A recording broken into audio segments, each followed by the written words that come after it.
Hello tout le monde, je vous souhaite la bienvenue sur Off the Mat. Si vous découvrez aujourd'hui mon podcast, je suis Marine, professeure de yoga, et je partage ici mes expériences de vie pour qu'ensemble, nous avancions vers l'équilibre et l'épanouissement personnel. Je vous souhaite une très belle écoute.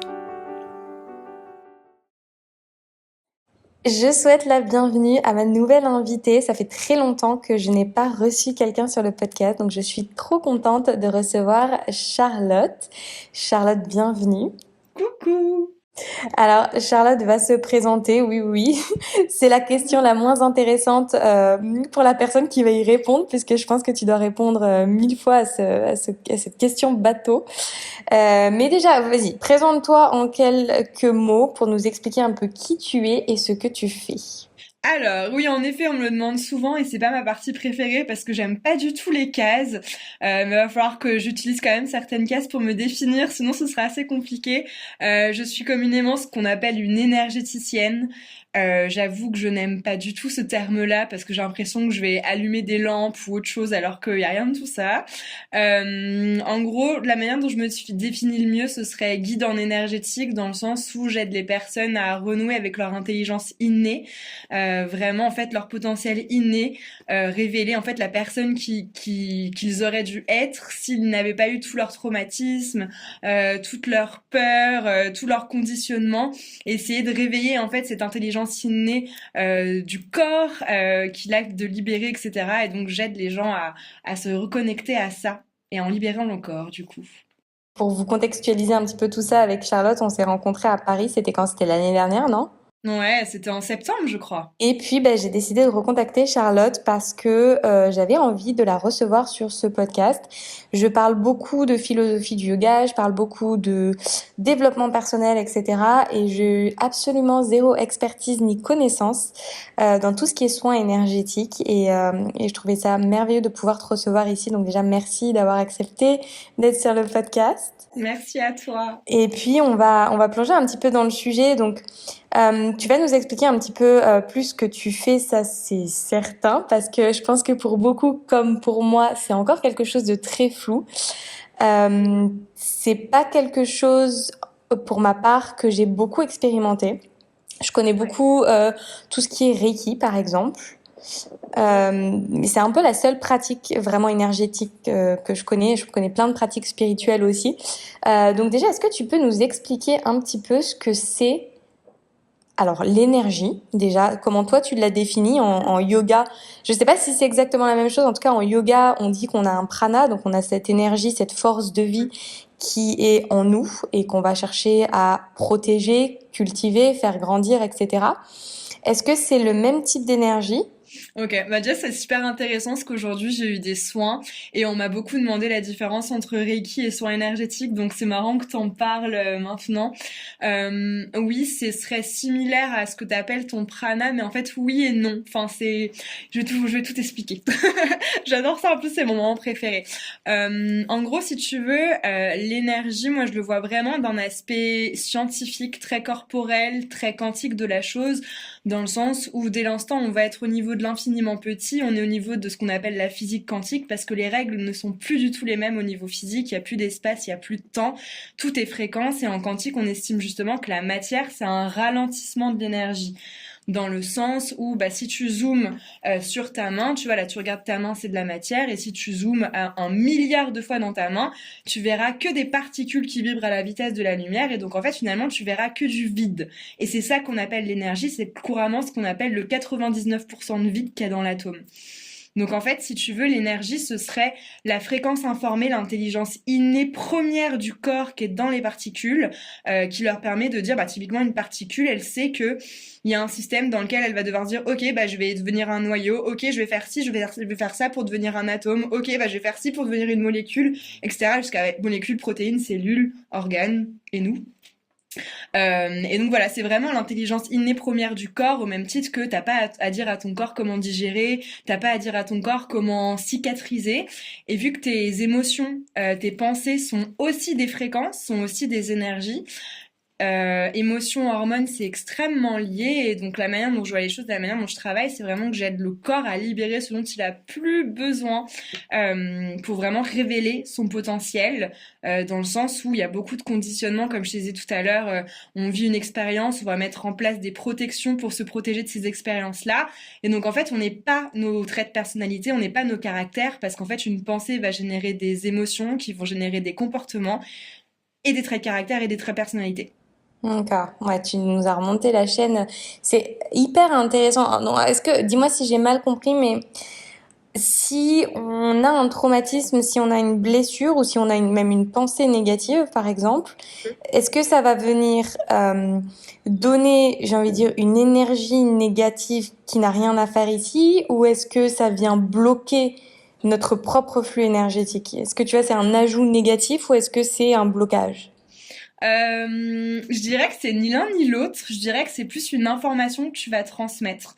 Dans le sens où ton corps, il génère tous les jours des informations. T'as les informations émotionnelles, t'as les informations physiques de par ta posture, t'as les informations chimiques de par ce que tu manges, de par ce que tu mets dans ton corps. Et ta pensée, au même titre que tes émotions, ça va être tout simplement une autre information qu'il va traiter. En fait, le corps va pas faire la différence entre quelque chose qui est bien ou qui est mal. Dans tous les cas, le corps, lui, ce qu'il veut, c'est maintenir ta survie. Donc dans tous les cas, même si t'es au bout du bout du bout du bout du rouleau, tu vois, t'es encore en vie. Tu respires, voilà, tu digères, voilà, il y a toujours des choses, des choses en fait qui continuent de mettre en place pour juste faire en sorte que maintenir ta survie. Et donc ce sera juste une information en fait, ni bonne ni mauvaise. C'est simplement que ça va être une information qui va venir en fait renforcer soit une croyance, soit un conditionnement, soit une peur, soit justement une mémoire dans le cas d'un traumatisme, où finalement le traumatisme, il va être lié à une mémoire émotionnelle qui va être dans ce qu'on appelle ton système limbique, c'est ton cerveau émotionnel de l'expérience. Et en fait, en pensant à ça, bah, malheureusement, tu vas régénérer les mêmes émotions. Et vu qu'émotions et hormones, c'est extrêmement lié, bah, tu vas régénérer les mêmes hormones. Et le truc, c'est que le cerveau, notamment dans certains types d'ondes, il a du mal en fait à identifier ce qui est réel de ce que tu projettes. Donc le souci en fait en faisant ça, en ayant une pensée dite négative par rapport à un trauma, c'est tout simplement que ton corps ait l'impression qu'il revive ce trauma, alors que ce n'est pas le cas. Est-ce qu'il y a un lien avec, tu sais, ce qu'on parle de les situations de déjà vu? Est-ce que c'est lié à l'aspect énergétique? Ah, je me suis jamais posé cette question. Je sais même pas d'ailleurs si ce truc est vraiment vrai, même si on a la sensation, tu vois, de revivre des situations ou des moments.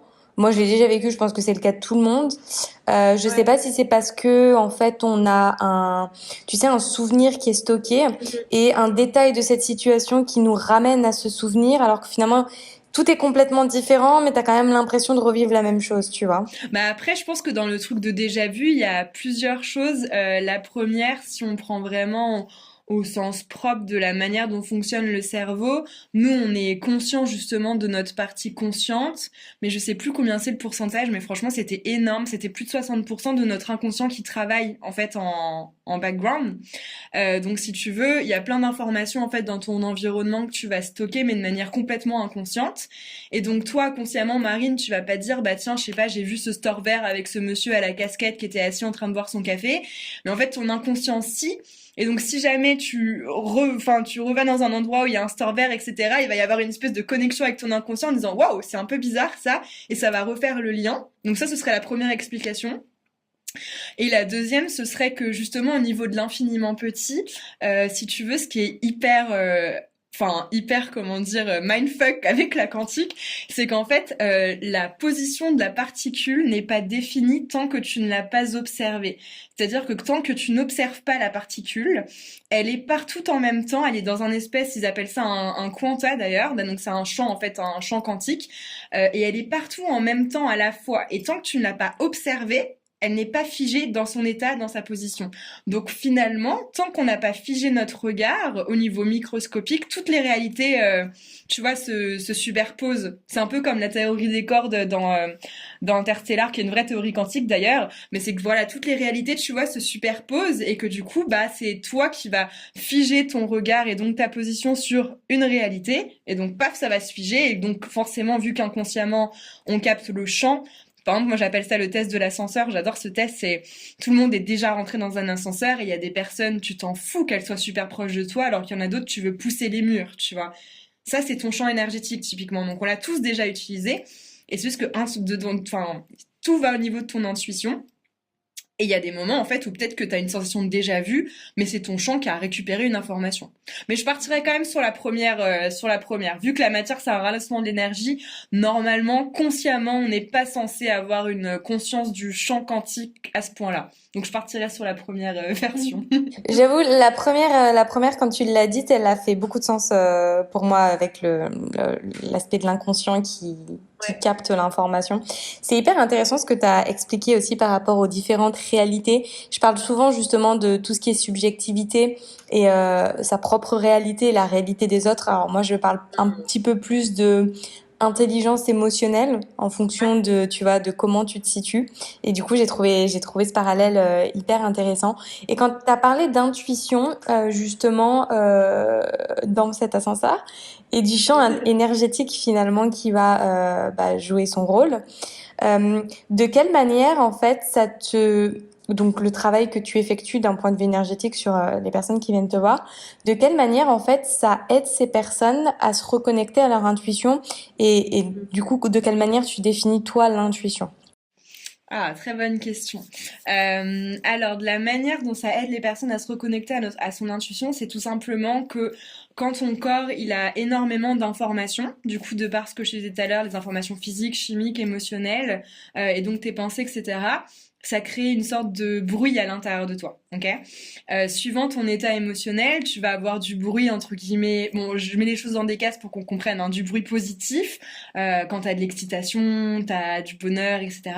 Et tu vas avoir du bruit entre guillemets négatif. Et quand il y a du bruit entre guillemets négatif, vu que c'est quelque chose qui va être très stressant pour le corps dans le sens où tu vas venir mobiliser ton système nerveux sympathique, donc celui de l'action, de la veille, du danger, tu vas être un petit peu en alerte, en hypervigilance. Et malheureusement, on est nombreux à être dans cet état-là.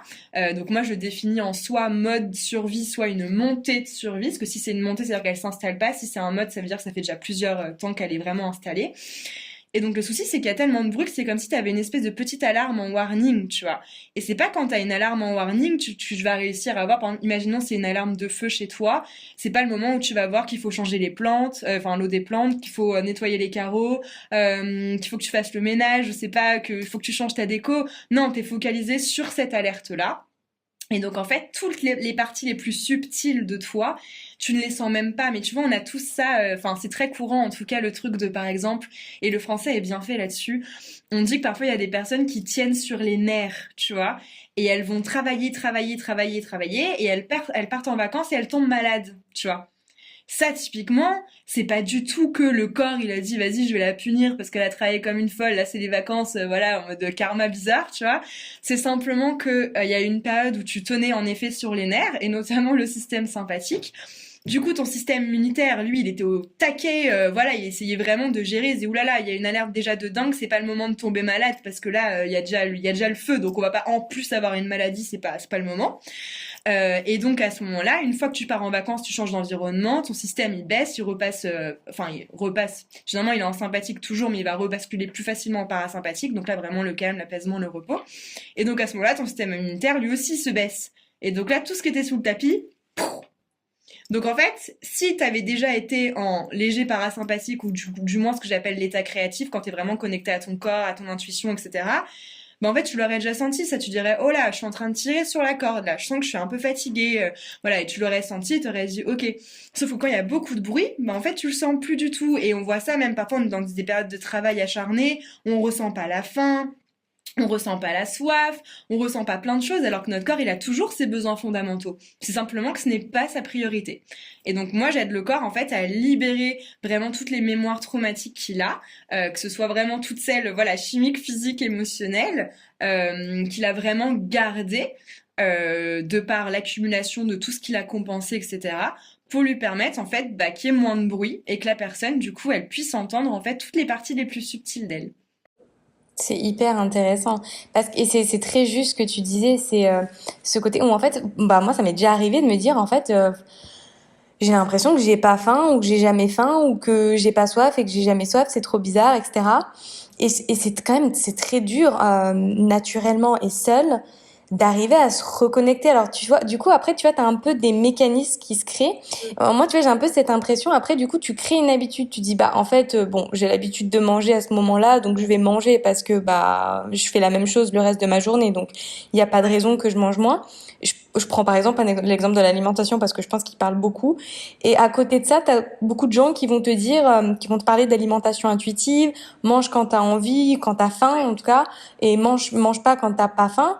Mais moi, je sais, je pense que je suis ce genre de personne que tu as un peu décrite, qui va bosser, bosser, bosser, bosser, et du coup qui va très facilement perdre le contact et l'entente vraiment de mes sens et de ce que j'ai vraiment besoin. Et je me sens très facilement déconnectée de tout ça, et je trouve que c'est très dur et que ça prend aussi un peu de temps, le temps que tu vois que tu reviennes dans une phase qui est un petit peu plus douce, pour vraiment être connecté à ce genre de sens-là. Dis-moi si je me trompe, mais je pense que dans notre société actuelle, c'est difficile d'être connecté à son intuition.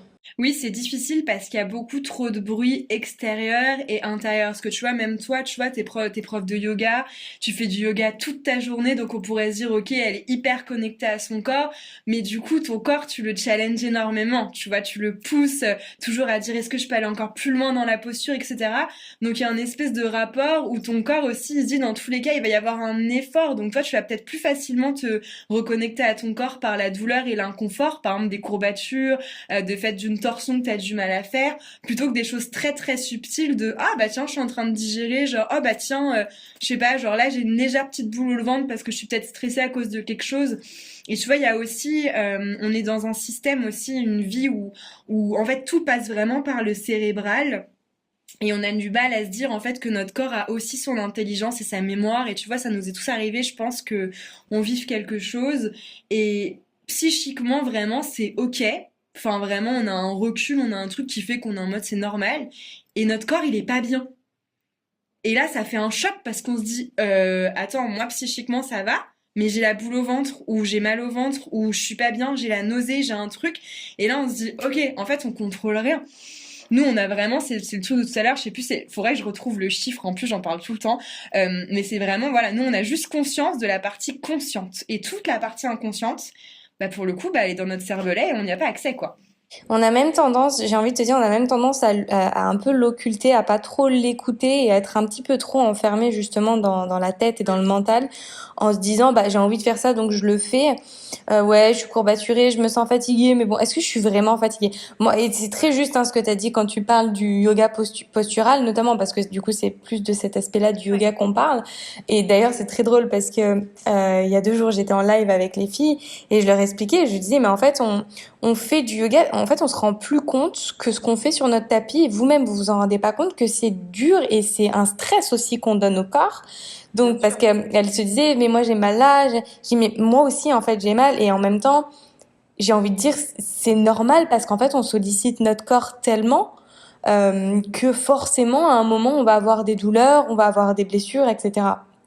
Tu vois, mais alors, et après, c'est ça que je trouve ça vraiment passionnant parce qu'il y a tellement de notions et de concepts et de choses qui vont rentrer en compte quand on va essayer de comprendre ces situations-là parce qu'ensuite, intervient l'ego.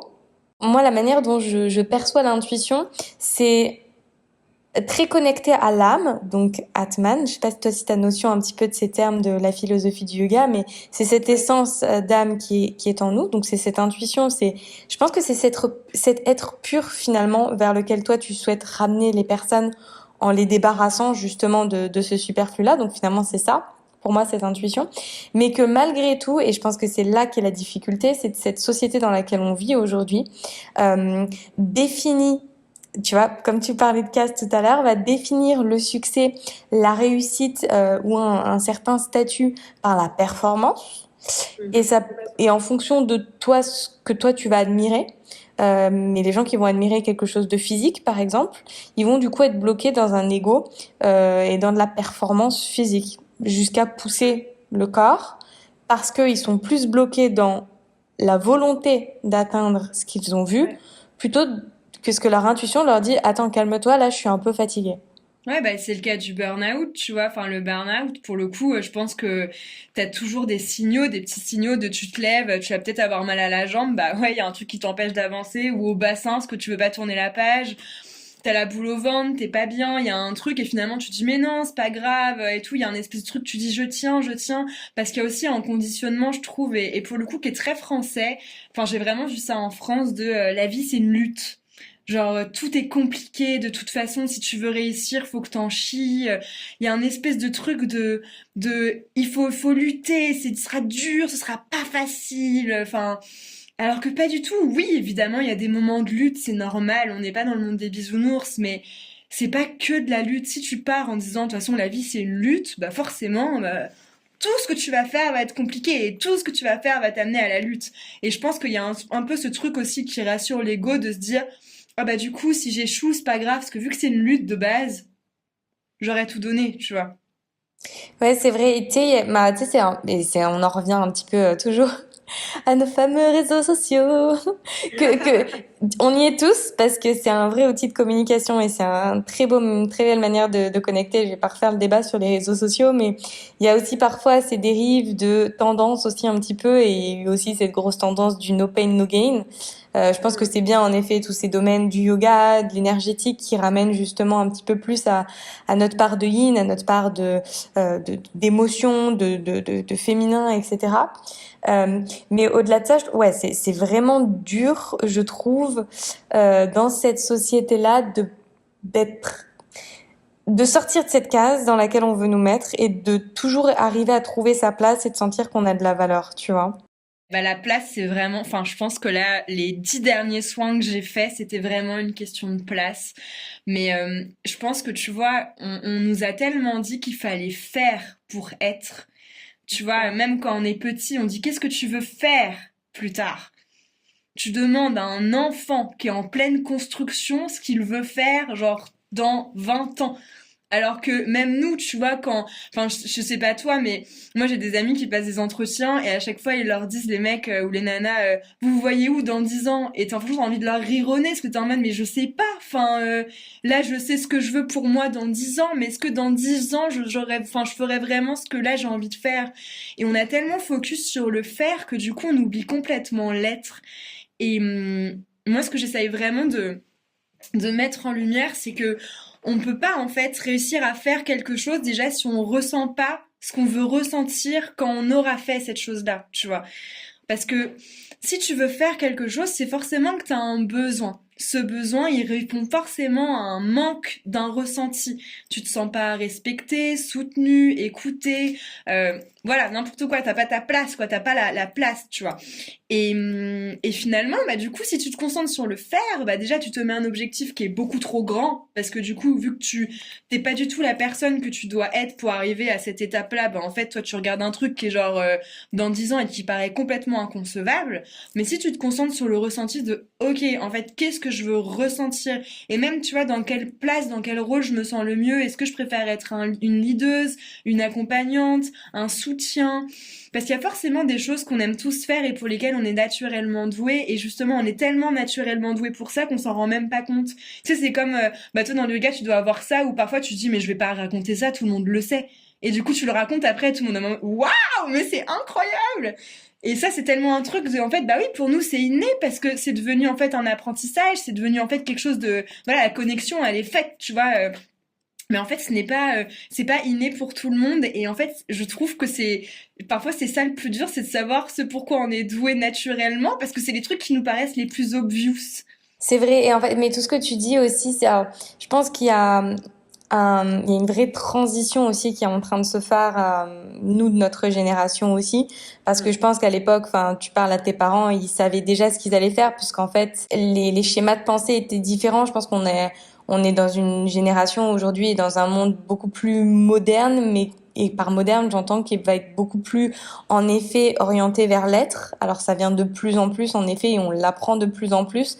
Je pense jusqu'à ce que l'éducation, en tout cas française, intègre ce type d'activité ou de classe ou je sais pas pour se reconnecter à l'être. Il va y avoir un petit peu de temps, mais je pense qu'en effet, ça va dans cette direction-là parce que c'est vrai que bah à l'école, tu continues d'apprendre de l'histoire, des mathématiques, enfin, tu vois, des choses qui sont quand même très qui sont des outils finalement qui vont t'aider à faire exactement, qui vont servir ce phare, mais qui t'aident pas toi à te reconnecter à toi et à ce potentiel-là. Et on dit que tu vois en yoga toutes les réponses elles sont déjà en toi. Et moi je pense la première fois qu'on m'a dit ça, j'ai dit bah en fait je vois pas du tout de quoi tu me parles en fait. Je non parce qu'on a vraiment il y a comme tu le dis il y a une masse énorme d'informations qu'on nous a données avec cette voie toute tracée. Il suffit que tu sois quelqu'un en plus comme moi par exemple qui soit très driven, tu vois, qui avance vraiment sur une ligne, qui fait, qui a besoin que ce soit dur pour ressentir qu'elle accomplit des choses. Et ben c'est encore plus dur d'accepter que ce qui est facile et ce qui doit être. Et j'ai eu c'est très drôle que t'aies parlé de ça parce que j'ai récemment vécu cette phase-là où en fait c'était facile. Et je me suis dit, c'est bizarre. Ça devrait pas être facile. Tu vois? Un coup fourré, quoi, genre, ça Ouais. va pas. Et j'étais presque dans ce côté, genre, je m'ennuie parce que c'est pas assez dur pour moi ou je suis pas habituée. Moi, enfin, tu vois, pour micro-histoire, j'ai fait un bac S. Pour moi, c'était la lutte la plus énorme de ma vie. J'ai été gymnaste, pareil, compétition. Donc, j'ai vraiment grandi avec ce truc en fait, de no pain, no gain, hein, clairement. Ouais. Que, en fait, il faut que t'en chies parce que si t'en chies pas, en fait, il va rien se passer. Et c'est vrai que ça nécessite des efforts, ça nécessite de faire quand même un moment de se lancer dans quelque chose parce qu'on est dans ce monde, on est dans un monde matériel. Donc, si on pouvait vivre d'énergie du soleil, ce serait merveilleux, mais c'est pas encore le cas. Mais pour, en effet, mettre en place ces actions-là, je pense qu'il faut, et pour que ça dure aussi, il faut être connecté à ce qu'on aime vraiment. Est-ce que toi, tu as déjà eu, alors déjà toi, de la manière dont tu fais tes soins, de quelle manière en fait tu vas aborder? Si par exemple moi je viens te voir et je te dis Charlotte, je me sens très triste. Comment tu peux m'aider? Juste tu dis ça, je me sens très triste et j'ai pas d'explication. Alors, ce qu'il faut savoir, c'est que de toute façon, tout ce que tu vas me dire, je vais l'écouter, mais je ne vais absolument pas m'en servir. Parce que moi, ce qui m'intéresse, c'est pas ta conscience, c'est pas... Alors, ça m'intéresse dans le sens où parfois, il y a des personnes qui ont tellement déjà travaillé sur leur sujet que du coup, je vois qu'elles ont un certain recul et qu'elles sont plus 100% dans l'émotionnel, mais plus justement du truc de moi, ça va, mais mon corps, ça va toujours pas, tu vois. Mais si jamais... voilà, dans tous les cas, je vais vraiment m'intéresser au corps et ce que ton corps a à me dire. Vu que je travaille sur tes mémoires cellulaires, moi, de toute façon, je vais me connecter à tes organes. Donc là, si tu parles de la tristesse, je vais aller au niveau des poumons. En fait, chaque organe a une fréquence, chaque émotion a une fréquence. Il y a des fréquences qui sont plus ou moins proches, comme la radio entre, je sais pas, 101 et 101.1 et 101.9 qui est toujours sur RFM, bah c'est pareil. Et du coup, bah, les poumons, typiquement, c'est la tristesse. Après, généralement, la tristesse, elle peut être liée à la colère, parce que justement, bah, il y a quelque chose qui n'a pas été respecté. Et donc, du coup, bah, je vais venir travailler avec tes organes, je vais venir apposer mes mains, je vais venir en fait, juste trouver les points. Je travaille beaucoup en quantique aussi dans le sens où je vais essayer de trouver en fait le point, c'est technique, mais le point particulier où il y a le problème. Typiquement ta tristesse, genre si je scanne ton corps, je vais essayer de trouver le point sur ton corps où est l'origine de ta tristesse. Donc c'est pas du tout forcément au niveau des poumons. Et je vais essayer de trouver en fait son penchant opposé, tu vois, comme dans Ombre et Lumière, Yin Yang, pour essayer de refaire les deux, en fait, pour juste que ça arrive à une position neutre. Et il y a plein de choses en fait qui s'annulent comme ça, où les personnes elles ont une sensation il y en a beaucoup qui respirent d'un coup et du coup je me dis yes, ça veut dire tu vois qu'elles ont ressenti qu'il y avait un truc qui s'était passé consciemment ou inconsciemment. Parfois il y a des organes aussi qui gargouillent énormément et en plus c'est des bruits qui sont très comment dire, c'est très surprenant, c'est pas des gargouilles de digestion, ça va vraiment être des comme ça. Donc il y a plein de personnes qui sourient en disant mais c'est quoi ce bruit parce que l'organe en fait il a retrouvé en fait juste l'état qui souhaitait en opposition, tu vois. Donc je vais juste aller travailler au niveau de tes organes, beaucoup au niveau du ventre, du coup c'est le deuxième cerveau, et juste voilà plein de points aussi au niveau de la colonne vertébrale, mais que je vais soit travailler en directement par ton ventre si jamais t'es en soin toute seule avec moi. Si on fait le soin massage et soin énergétique, pour le coup bah c'est les deux côtés, donc là j'irai carrément travailler sur ta colonne et ton système nerveux. Mais voilà. Et est-ce que tu travailles sur tout ce qui est, parce que ça, c'est des sujets que dont j'ai beaucoup parlé et je sais que ça avait beaucoup résonné. Tu sais, tout ce qui est troubles digestifs, j'en parle parce que tu viens de parler notamment estomac, intestin, etc. Et du fait que c'était notre deuxième cerveau, que tout était lié. Est-ce que tu peux, si par exemple je viens te voir et je te dis, Charlotte, j'ai des problèmes digestifs, je sais pas d'où vient le problème, tu vois, genre j'ai fait des tests, tout va bien, etc. Du coup, je me dis qu'il doit y avoir quelque chose de très émotionnel. En effet, je pense que c'est très lié l'émotionnel et quand tu digères bien ou mal, etc. Comment tu peux travailler toi là-dessus? Bah déjà on va pas forcément à savoir enfin on va pas forcément chercher à savoir pourquoi parce que c'est pas le but dans le sens où même si j'ai l'information te le dire ça peut te prendre la tête enfin après quand j'ai une information je vais toujours demander à ton corps si c'est ok si je peux te le dire ou quoi mais tu vois de base si je te le dis il va y avoir un truc où toi si t'es mental en plus tu vas conscientiser donc tu vois tu peux réveiller de nouveau le truc mais par contre, ce qu'on va faire, c'est essayer en fait de retrouver en fait pareil ton intestin. Il y a forcément un moment où il était ok. Ben on va essayer de retrouver en fait l'endroit, en fait la mémoire particulière au niveau de ton corps où c'était ok. Et tu vois, c'est trop drôle que tu parles de ça parce que la semaine dernière, j'ai une personne qui souffre énormément de constipation et qui m'a dit mais c'est fou. À chaque fois que je viens vous voir pendant une semaine, j'ai un transit mais génial. Et genre ça m'a trop fait rire parce que j'étais en mode bah oui mais en fait c'est le corps qui libère et justement, vu que bah, par exemple la constipation, c'est clairement que tu veux tout garder, bah quand on fait un travail au niveau bah, de tes mémoires cellulaires, bah ton corps il dit bah c'est parfait, on va tout vider, tu vois, donc on va tout lâcher, et donc là, paf, transit parfait. Mais du coup, en effet, par exemple, je te parle de cette personne, mais ça veut dire que quand tu vas faire un soin, ça va être ponctuel au sens où tu vas, parce que en continu, ensuite, on va restocker, on est d'accord? Bah de toute manière, pour moi l'énergétique c'est pas quelque chose que tu fais en one shot. Je sais qu'il y a des personnes qui me disent ouais moi je fais un soin tous les ans etc. Mais pour moi ça n'a pas de, en fait ça n'a pas de sens dans le sens où c'est comme quand tu vas à la salle de sport, bah tu vas pas y aller une fois et dire c'est bon. Genre j'ai tous les muscles que je voulais, tu vois. En fait, t'as tellement d'informations tout le temps que t'es toujours perturbé. Tu vois, il y a toujours des perturbations, etc. Donc au départ, un soin énergétique, on va dire que ça va être de la libération. Et après, ça va plutôt être du recalibrage. Moi, pour le coup, tu vois, je vois une chiro qui fait que de l'énergétique. Et vu que je fais des soins énergétiques et je vois beaucoup de monde, je la vois toutes les semaines. Et pour le coup, j'ai vraiment pas de problématique, enfin digestive et tout, ça a été traité depuis longtemps. Et vraiment, juste dans mon équilibre, dans mon champ, dans ma colonne, enfin tout, quand je fais pas une fois par semaine, genre typiquement quand c'est les vacances, mais je le sens. Je suis en mode, ah, je me sens à côté, j'ai pas de douleur, j'ai pas de truc, mais je me sens moins là, tu vois. Et donc c'est pas, enfin, ça va pas être ponctuel. En fait, dès que c'est le début, dans le sens où dès l'instant où justement t'es dans le mode survie, il y a trop de stress. Donc en fait, oui, je vais te faire une montée de parasympathique. Oui, ton corps il va s'apaiser, il va libérer. Mais je serai pas là en fait pour vous te dire bah ah bah non là faut pas que tu manges de la tomate parce que bah du coup bah ton corps il va ça va pas. Bah là tu vois typiquement tu fais du sport mais là au niveau de ta scoliose bah ça va pas parce que ton corps là il est en train de prendre de ouf et du coup tu ramènes un stress physique pardon bah du coup en fait enfin forcément il y a des choses qui vont prendre beaucoup beaucoup plus de temps mais dans tous les cas t'as un bien-être au début mais en fait ce qui est très drôle c'est que en fait tout ce dont je parle en fait tout ce qui est développer son potentiel etc. C'est quelque chose qui paraît tellement abstrait quand t'es en mode survie et c'est trop drôle tu vois parce que là j'ai eu plein de personnes que je suis peut-être depuis un an qui font un soin tous les mois justement de recalibrage et la dernière fois dans la semaine j'en ai eu 3 qui sont venus me voir en panique mais vraiment en panique en me disant Charlotte je suis retournée en mode survie ça y est je suis revenue genre comme avant c'est la catastrophe et tout et en fait, c'était simplement une montée de survie. Et en fait, il y avait tellement d'équilibre dans leur corps que justement, la moindre montée de stress, en fait, elles l'ont vraiment senti viscéralement, alors qu'avant, en fait, ce serait passé complètement inaperçu. Et du coup, il y avait une panique énorme. Et tu vois, bah là, pour le coup, en 1 heure, c'était réglé, tu vois. Parce qu'en fait, c'est juste une montée. Donc, tu désactives la montée, tu fais, OK, c'est bon, là, le corps arrête de faire des bêtises. Là, on va se calmer. Tu désactives le truc, tu travailles au niveau du système nerveux, tu régules tout. Et puis après, la personne, elle part, elle est pisse, quoi. Ouais, c'est fou. Bah, du coup, une fois qu'ils ont connu ce que c'était que d'être dans un état complètement serein, calme et bien, et après, ils vont beaucoup plus. Bah, c'est ça aussi, ça les reconnecte beaucoup plus justement aux Ouais. différents états finalement. Et c'est ça qui est le plus frustrant, je trouve, parce que justement, c'est que, en fait, plus tu vas bien, et plus le moindre truc, mais le mini truc, en fait, tu le ressens très, très, très, très fort, tu vois. Et du coup, c'est très frustrant parce qu'il y a un truc de...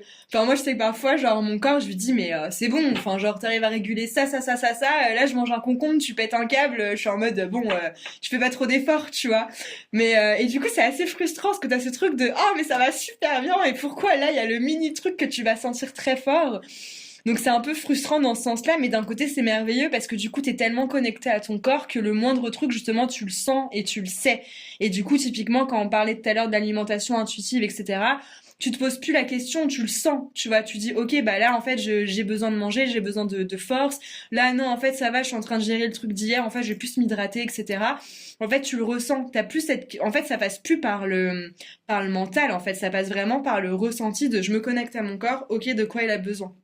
Est-ce que tu as connaissance de, on en a parlé il y a quelques jours de ce nerf qui s'appelle le nerf vague? Ah bah justement je voulais t'en parler parce que c'est justement en fait c'est pour ça qu'on appelle le ventre le deuxième cerveau, c'est que le nerf vague qui est vraiment le nerf de l'apaisement par excellence, d'où le malaise vagal. Le truc c'est que il parcourt tout ton système digestif jusqu'à ton cerveau, donc c'est vraiment le nerf mais en fait si ton nerf vague va pas bien, clairement ton système digestif va pas bien, ton émotionnel va pas bien, enfin en fait ça va tout dérégler, il est tellement important que même au niveau de ta thyroïde et tout, enfin il y a plein de choses qui peuvent travailler en fait. Donc en fait, si ton nerf vague va pas bien, tout ton corps va compenser et tu vas avoir beaucoup plus de choses vite. Alors qu'en plus, pour reprogrammer son nerf vague, vraiment, enfin la base, ça va être de prolonger l'expiration. Donc c'est vraiment pas quelque chose de compliqué. D'où aussi ce qu'on appelle la cohérence cardiaque. Ça va vraiment permettre de juste travailler sur ton nerf vague, mais comme un interrupteur et via la respiration, déjà, tu peux vraiment, vraiment, vraiment le réguler. C'est dingue. Et tu vois, quand on en a parlé, c'était il y a 2 jours. Je me suis dit, Ok. mais comment je découvre ça maintenant? C'est fou, non? Tu vois, genre, je me dis, on nous donne un amas d'informations dont on n'a absolument pas besoin et on pourrait très bien se passer. Et ce type Ouais. d'informations-là, on n'a jamais appris. Enfin, moi, j'ai fait, comme je dis, j'ai fait un bac S, j'ai fait de la bio. On m'a jamais parlé de ces choses-là qui sont des choses qui peuvent vraiment, toi, t'aider parce que, bah, moi qui suis je suis un être naturellement stressé et quand je parle de stress, c'est tous ces stress aussi dont t'as parlé. C'est pas que quelqu'un, je suis pas juste quelqu'un d'anxieux, mais c'est vrai que je suis quelqu'un de très sensible au stress. Donc du coup, moi j'apprends ça il y a 2 jours. Je me dis, mais c'est quand même hyper dommage parce que quand t'es en école, etc. Après, t'as pour vocation d'avoir un travail qui potentiellement va être stressant et on t'apprend pas toutes ces choses-là. Et je trouve que Ouais. c'est triste. Mais non, mais c'est vrai, mais c'est comme, enfin, tu vois, moi, il y a un organe que j'adore qui est le foie, parce que je le trouve vraiment incroyable au niveau énergétique, dans le sens où il a cette capacité de transmuter de colère qui brûle à ce que j'appelle colère qui réchauffe. Donc, colère qui brûle, c'est toute la colère que tu connais, et colère qui réchauffe, ça va vraiment être dire non, poser tes limites, mettre en avant tes valeurs. Et j'en parle beaucoup pendant les soins, tu vois, après en débrief quand le foie il tire pas mal, et il y a plein de personnes qui me disent attendez, mais juste il est où mon foie? Et je me dis, mais c'est fou en fait qu'on nous apprenne pas en fait, genre le rôle physiologique de chaque organe, à quoi il sert, quand est-ce qu'il travaille. En plus, il y a plein de personnes qui vont se reconnecter à ça complètement directement, comme tu sais des heures miroirs ou des trucs ou alors ah je me suis réveillée à 3 heures du matin, ah bah du coup oui c'est mon foie parce qu'en 3 heures entre 3 heures et 5 heures c'est mon foie. Mais d'accord, mais du coup regarde ce qui fait vraiment ton foie parce que du coup, si tu sens, tu vois, qu'il y a des choses déjà sur lesquelles il est en train de travailler de manière physiologique et qu'en plus de cela, t'as de la colère, bah rien que te connecter à ton foie, ça va l'aider. Tu lui envoies de l'énergie, tu lui envoies de la conscience. Une espèce de connexion qui se fait, tu vois. C'est très similaire, tout ce que tu dis, c'est très similaire à la médecine traditionnelle chinoise que tu dois connaître du Mm. coup. Ouais. Parce que moi, j'avais pas dans mon teacher training, j'ai aussi un training de Yin. Donc du coup, on Ok. avait appris, tu vois, ça m'a rappelé beaucoup de choses quand tu parlais des points justement et le fait d'appuyer sur certains points avec en effet l'opposition entre 2 points Ouais. et le lien avec tu vois alors moi je me rappelle plus parce que j'ai pas du tout pratiqué le Yin et enseigné le Yin, mais par exemple tu peux appuyer sur le pied, ça je sais plus à quel organe ça connecte. Je trouve Ouais. ça vraiment, je trouve ça passionnant. Franchement, c'est pour ça que je dis toujours que je fais du yoga restauratif et pas du yoga yin parce que je construis pas, tu vois, je construis pas le yin. Pour moi, c'est une vraie expertise énergétique quand même derrière. Ouais, mais après, tu vois, le truc, c'est que dans la pratique énergétique, t'as énormément d'intuition. Tu vois, typiquement, enfin, la technique des 2 points, moi, c'est une technique que j'ai canalisée et en fait, c'est un moment, genre, littéralement, j'étais sur un foie, justement, et le foie voulait pas lâcher et en fait, je sentais que c'était le moment, mais il y avait un truc qui bloquait. Et là, vraiment, challenge accepted. J'étais en mode, non, mais le corps est prêt, le foie est ok, genre là, ça lâche pas. Why? Et du coup, je me suis vraiment focalisée. Je dis, ok, genre, qu'est-ce qui se passe? Et en fait, ça m'a dit, j'ai même pas cherché à comprendre, tu vois. Ça m'a dit, alors touche ce point-là au niveau du foie. Ensuite, ça m'a dit, va à gauche de la colonne et touche la T5, donc la thoracique 5. Je connais hyper bien la colonne, donc du coup, j'étais en mode, ok, c'est bon, c'est là. Et là, le foie, il a lâché un truc. J'étais en mode, wow, genre mais c'est incroyable. Et la dernière fois, je faisais du rangement dans ma bibliothèque et il y a un livre qui est tombé qui s'appelle Matrice énergétique, qui est un livre de Chiro, mais la Chiro, il y a vachement d'énergétique aussi dedans. Et j'ouvre le livre et là, je tombe sur la technique des 2 pans. Et je suis en mode, mais c'est incroyable, parce que ce livre, j'ai dû le lire il y a genre 10 ans, en me disant, mais n'importe quoi, je comprends rien, je sais pas. Et tu vois, ça devait être dans mon inconscient, tu vois. Et mon inconscient plus le champ, il a dû se passer un truc quand j'étais sur ce foie-là, et boum! Et depuis, c'est genre la technique que j'utilise tout le temps dès qu'il y a un blocage et que je sens que bah, en fait c'est le moment et que en gros pour faire un petit coup de boost, mais c'est le truc qui marche systématiquement. Et en plus, il y a un côté un peu wow effect parce que quand tu le fais sur une personne qui est assise, donc à cheval sur la table par exemple, tu vas prendre un point au niveau frontal, du coup devant au niveau du thorax et du ventre, tu vas chercher son opposition au niveau postérieur et quand tu vas toucher les deux, c'est incroyable, mais t'as l'impression qu'on te tire en arrière. Alors vraiment, j'ai un toucher, mais genre je te mets une poignée de pulpe de main, tu vois. Et t'as l'impression que t'as une corde comme ça qui te tire en arrière. Donc à chaque fois, je leur dis, bah dès que c'est le moment pour vous, bah juste vous partez en arrière et je vous retiens. Et vraiment, alors plus ou moins comment la personne allait, parce que justement quelqu'un qui est en super survie, typiquement, il va mettre beaucoup de temps à lâcher, donc il va descendre tout doucement. Mais ceux qui sont en full créatif, ce que j'appelle créatif, mais là c'est limite, enfin il faut vraiment que je les tienne parce que c'est d'un coup, quoi. Parce que le corps, en fait, il a retrouvé, tu vois. Ça a fait vraiment genre... tching. Et voilà. J'adore, en fait, j'adore ton approche et enfin la manière de faire et de voir les choses parce que dans le côté un peu spirituel, les pratiques plus spirituelles, moi, genre, je suis quand même quelqu'un d'assez pragmatique. J'ai beaucoup de mal en fait à me reconnecter et à, com- je dirais pas que je suis dubitative ou quoi, mais j'ai du mal en fait avec ces pratiques-là. Et ce que toi tu racontes, en fait, je trouve qu'il y a un vrai lien en fait avec la matière, avec le corps physique. Il y a une intelligence finalement biologique derrière, et je trouve que c'est vraiment hyper intéressant. Bah moi c'est vraiment ma mission de vie, donc ça me touche que tu me dis ça, c'est vraiment de relier la science à la spiritualité dans le sens où évidemment que je viens travailler sur les chakras parce que je les sens dans les champs, etc. Mais je fais un recalibrage, je libère et basta, je vais pas m'attarder sur un chakra, tu vois, c'est pas mon rôle. Si quelqu'un veut le faire, bah il ira y voir quelqu'un d'autre, tu vois.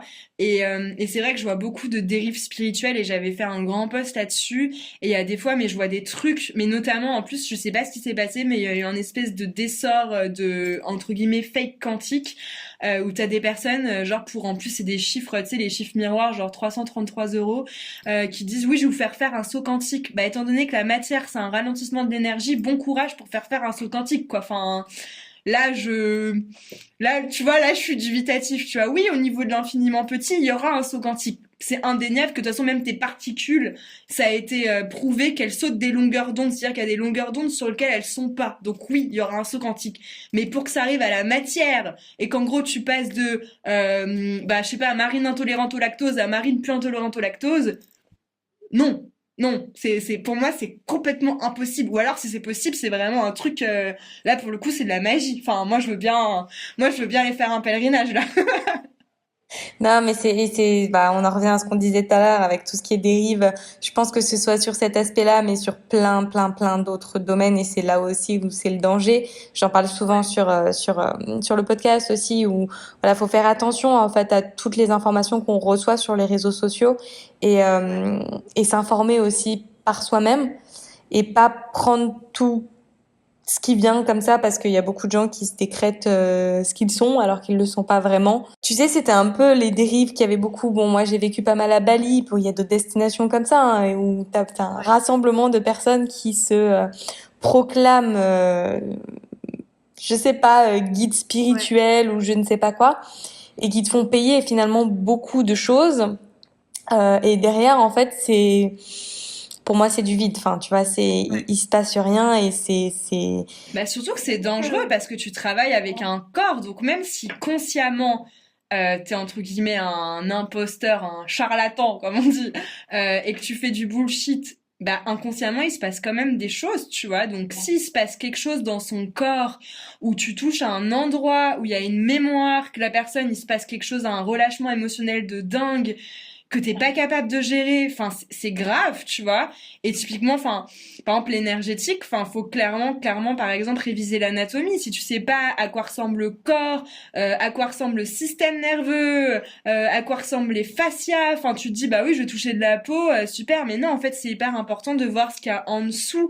En fait on a tellement la plus belle machine au monde, enfin c'est hyper important de faire quelque chose de global et de vraiment réintégrer en effet le côté spirituel mais à la matière parce que sinon enfin voilà oui on est des âmes etc incarnées mais on n'est pas que ça enfin on est incarné justement, donc si on est incarné, c'est pour justement mettre des choses à l'œuvre et c'est hyper important de pas rester, en fait, de réintégrer dans la matière, parce qu'il y a beaucoup de personnes même, tu vois, qui viennent me voir et qui sont très spirituelles et pour le coup, quand on fait les soins, je vois qu'elles, alors je vais dire sortir de son corps parce que c'est ce qu'on entend couramment, mais en fait tu changes simplement de fréquence, il y a une part de toi qui change de fréquence, mais en tout cas elles sont plus vraiment dans leur corps, tu vois. Et du coup, bah ça nécessite vraiment d'avoir un corps qui va très bien.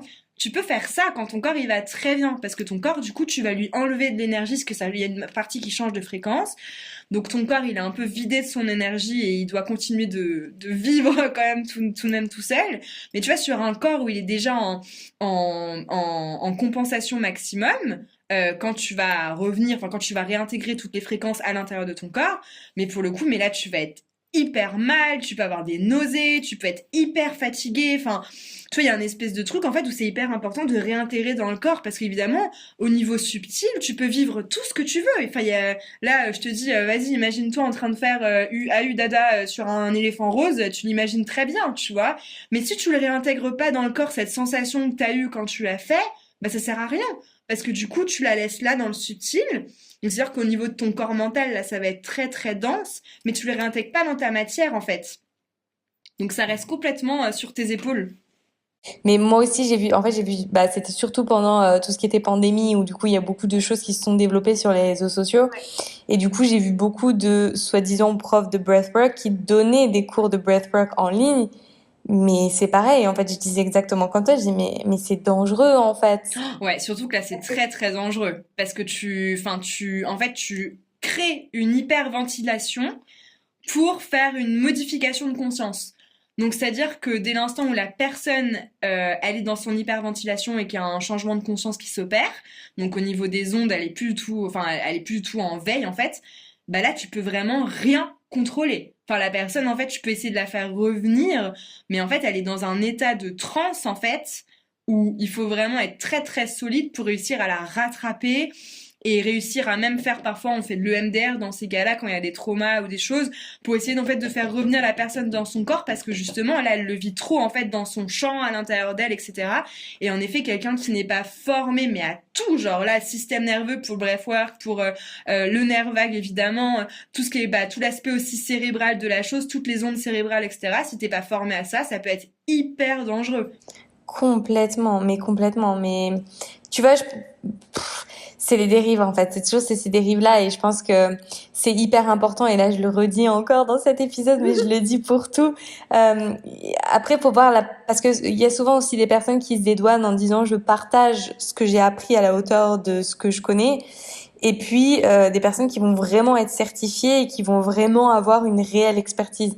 Donc, faut faire attention aussi en fait vers qui on se tourne et pourquoi on le fait. Bah, d'un autre côté, le problème, c'est que toutes ces thérapies complémentaires, il y en a très peu en fait qui ont des formations. Donc en fait, c'est normal qu'il y ait des dérives, c'est-à-dire que l'État en fait n'ouvre pas la formation à ça. Tu vois, ce qui est quand même incroyable, c'est que je ne suis pas une profession qui est reconnue par l'État.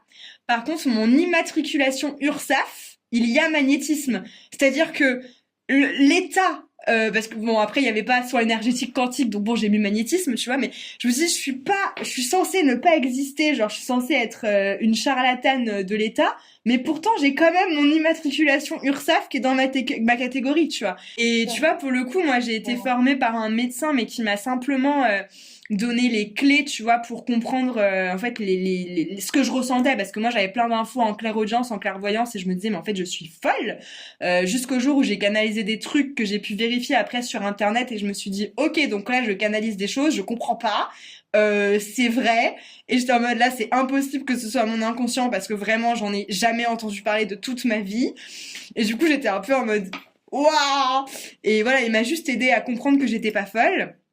Mais après, tout le reste, en fait, c'est vraiment, ça va être un travail d'intuition. Et moi, j'ai toujours dit à mes copines, si demain l'État français essaye de réguler ça, je veux dire, le seul moyen de montrer que je suis pas une charlatane, c'est que l'inspecteur ou l'inspectrice fasse un soin avec moi, en fait. Parce que oui, je suis diplômée en sophrologie, oui, machin. Et d'ailleurs, c'est la seule école qui est reconnue par l'État, donc je suis en mode, j'ai quand même un safe truc, tu vois. Mais en fait, enfin, le truc, c'est que l'État ne l'autorise pas. Donc c'est pour ça aussi qu'il y a tant de dérives. Parce que même en énergétique, j'ai vu des trucs où il y a des formations, genre, qui s'appellent Access Bar. Le truc, en un week-end, t'as soi-disant un truc. Et en fait, enfin, c'est du bullshit, quoi. C'est du bullshit. Tu sais, ça recoupe un peu avec tout ce qu'on se disait. C'est, je pense qu'il y a une forme de transition qui est en train de se faire, qui est très lente forcément, puisque aujourd'hui, on est à fond encore dans le côté très pragmatisme de la vie, et de l'argent et de l'économie, etc. C'est pas encore des métiers qui sont reconnus comme tels, mais c'est vrai qu'il y a des vraies incohérences. Tu sais, prof de yoga aujourd'hui, et c'est très juste ce que tu as dit, hein, mais aujourd'hui c'est certifié. Ok, c'est certifié par quoi? Yoga Alliance. Qu'est-ce que Yoga Alliance? Yoga Alliance, c'est une entreprise américaine privée. En effet, je pense que ces métiers-là, c'est aussi beaucoup notre capacité à nous être reconnectés finalement à notre mission de vie et à qui on était et ce en quoi on était bon. Et toi, je pense que c'est ton cas. Et je voulais terminer justement avec cette dernière question et je voulais te demander, tu vois, t'as utilisé des termes pendant toute la durée du podcast. Ça m'a dit, j'ai canalisé ça, etc. Du coup, ma dernière question, c'est est-ce que ce que tu fais aujourd'hui, c'est quelque chose que tout le monde peut faire? Est-ce que c'est un don que tu as? Parce que je sais qu'il y aurait eu la question dans tous les cas dans les commentaires. Ou est-ce que, voilà, dis-nous tout. Alors la capacité à ressentir et à entendre le samadhi, tout le monde l'a. Ça c'est indéniable. C'est simplement que ça va être de l'intuition et que c'est simplement que bah plus il y aura de bruit et moins il y en aura.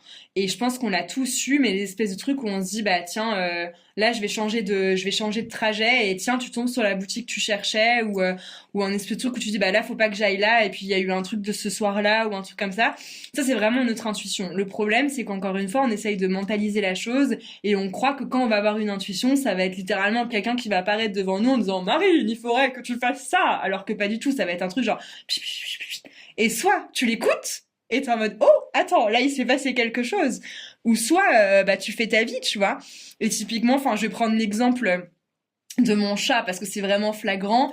J'ai toujours détesté les chats et la première fois que j'ai entendu il faut que tu prennes un chat, mais là, je me suis dit, mais là, ça va pas du tout. Enfin, j'étais en mode, non, mais ça va pas du tout. Genre là, je suis malade, tu vois, j'ai un problème.